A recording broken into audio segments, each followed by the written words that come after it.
sa ljudima koji imaju paralelno djelovanje ili alternativno djelovanje. I među njima je većina iskrenih.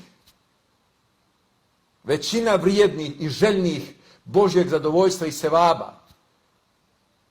Islamska zajednica mora naći načina kroz razgovore, dogovore da ih inkorporira u svoje redove. Ali ne možemo se mi kriti samo iza hanefijskog mezheba, pa onda na spavanje i na birjan. Ne, gospodo. I iza nekakvog maturidijskog akaida, što je teološki vrlo problematična stvar. Ne možemo, dakle, mi to raditi. Prema tome, dakle, tu mi moramo da otvorimo islamsku zajednicu sa sve njenim znanstvenim, obrazovnim i odgojnim institucijama, jednim sasvim drugim davetsko-misionarskim pristupom u širini. Naravno da će i pored svih tih mehanizama biti oni tekfirdžije, oni razni koji neće zajednicu, koji sve živo smatraju nevjerničkim i tako dalje, prema njima i ostalim izdajnicima oštro i kategorički nedvosmislen.